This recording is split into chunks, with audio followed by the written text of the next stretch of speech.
Hello, everybody. Welcome to the Phillip Siddiq Show. The film you guys must enjoy and it'll make you think called Selma. We have the lead actor. He's here to talk about his role in it and how it has affected him playing Martin Luther King Jr.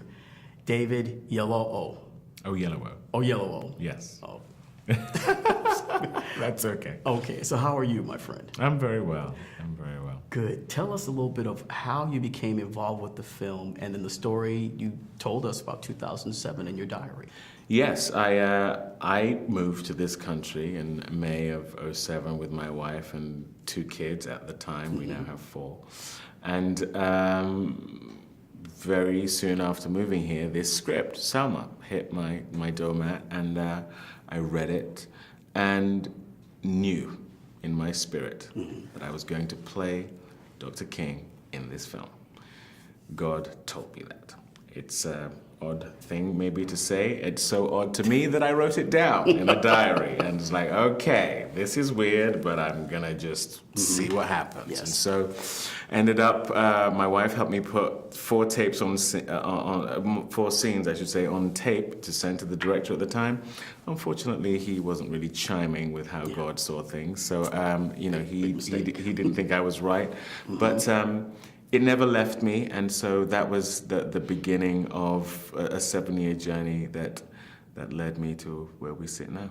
Right. Now, this particular role you're playing, Martin Luther King Jr., is a role that a lot of us, when we were younger, we saw the TV specials, and there's certain things you did not discuss. His relationship with Coretta.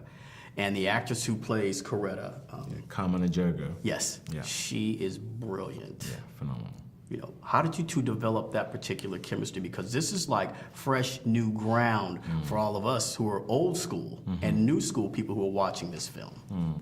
Well, in all honesty, I had always felt, and when Ava DuVernay came on to direct the film, something that we discussed about time and again was the fact that if we don't show behind the veil, then why make the movie? There has to be something revelatory about him, about the movement, and about what went down in Selma. Because there's so much footage, there are so many documentaries that touch the top layer. And why just reenact what you can find in a documentary?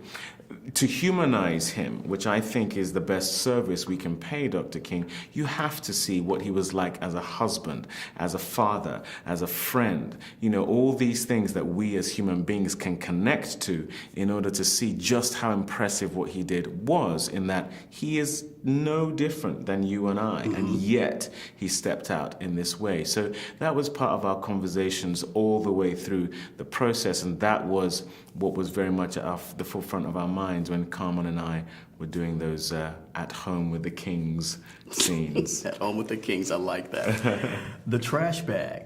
Right. That was brilliant. Do maybe 30 seconds with that, and then there's another scene that you and Carmen interact with. We'll get to that in a moment. Yeah, I mean, the taking out the trash is something, as a guy, that's part of what you do. That's right. And, you know, that was, again, just something we felt we needed to show because we have to deconstruct the iconography. That's the way in to the film. And then I think the other scene you're alluding to is one in which she confronts me about, you know, any notion of an infidelity. Now, we know that J. Edgar Hoover was behind a certain tape being sent to the Kings in order to have a specific effect. Right. And no matter who you are, having a tape that is saying incredibly violent things about you, threats that would go to the core of anyone's soul, and sending that to the wife. Exactly. It's in your own home. In your own home, that's going to have an effect on you. And so we felt we wanted to. That moment is well documented, but to see it is something else, and that's something that we felt very keen to depict. That scene especially was very moving to a lot of guys. When we saw, we were discussing this, saying we know that conversation, and what you see in these next minute can either make or break you. You walk out that room alive. Or no longer married. Yes, that too. Yes, indeed. Yes. Now, this is such a weighty role that you definitely put on your shoulders with everyone else involved. How did you step out of that character? Because a lot of stuff was so serious. How did you make light of some of the issues? Well, everyone on the film came to it with the right spirit. We were all in an act of service to it.